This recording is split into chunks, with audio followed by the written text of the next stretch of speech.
عملنا النهاردة الفراخ المشوية بطريقة سهلة جدا وبتتبيلة مميزة. خلت شكل الفراخ زي ما انت شايفة كده، لونها بصراحة جميل جدا وريحتها تحفة تحفة تحفة. تابعيني بقى وشوفي انا عملت الفراخ دي ازاي، ويلا بينا بسرعة نقول المقادير وندخل على طول على الوصفة. السلام عليكم، كل سنة وانتم طيبين، يا رب تكونوا بخير. النهاردة هنعمل وصفة سهلة جدا، المميز فيها التتبيلة. هنعمل افخاد الفراخ او زي ما بنقول عليه الورك.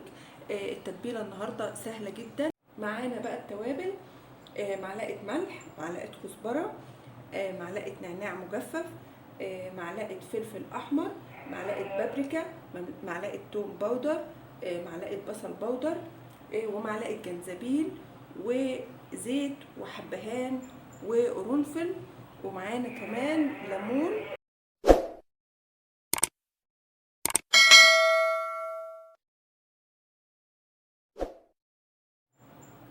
هنا بقى هنحط كل التوابل مع بعضها اهي. بسم الله.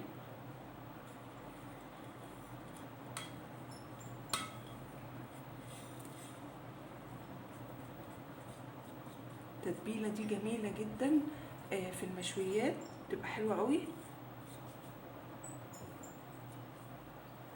ده الليمون، يعني نص ليمونه كبيره. وهنا ده الزيت، ربع كوبايه. والصلصه، معلقه صلصه كبيره.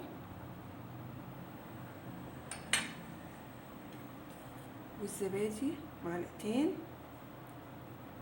وهنقلب طبعا كل ده مع بعضه.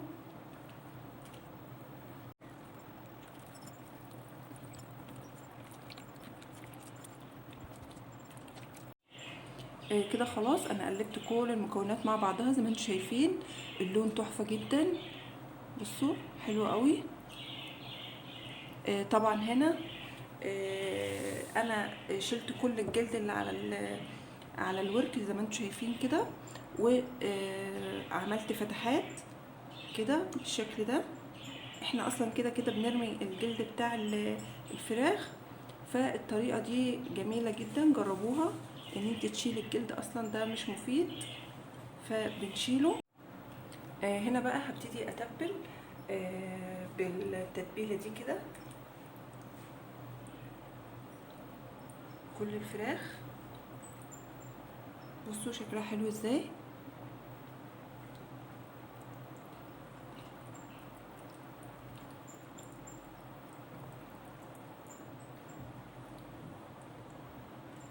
اهي لونها جميل جدا، تحفه.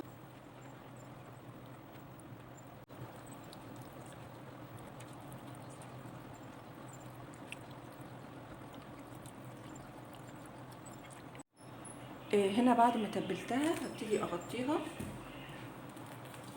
واسيبها في التلاجة حوالي ساعتين قبل ما ادخلها الفرن.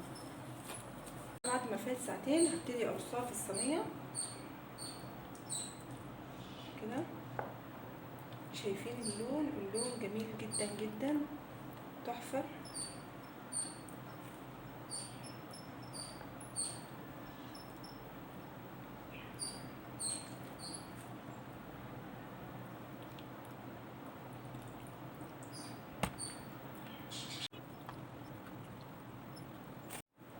باقي التتبيله دي كلها طبعا مش هنرميها، هنحطها كده.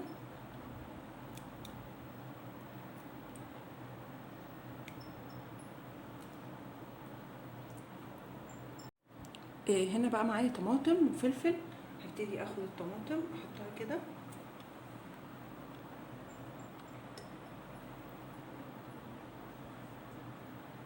وصفه يا جماعه والله جميله جدا، جربوها.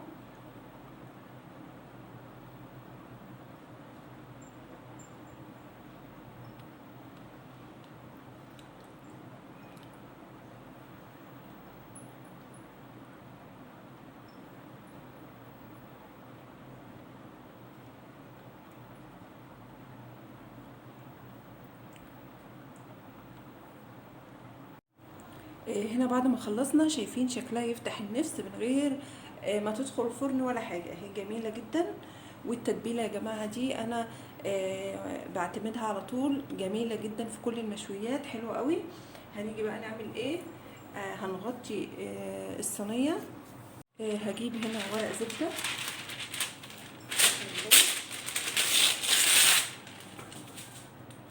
وهبتدي اعمل ايه في ورقه الزبده، هبلها بميه، اطبقها كده وابلها بشويه ميه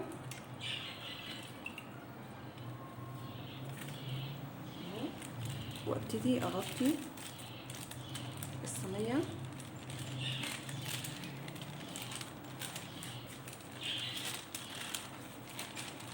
بالشكل ده كده.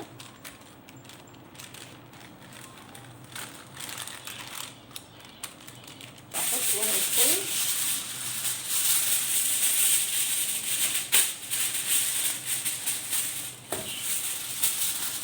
وهقفل على الصينيه كويس، وهبتدي بقى ادخلها الفرن.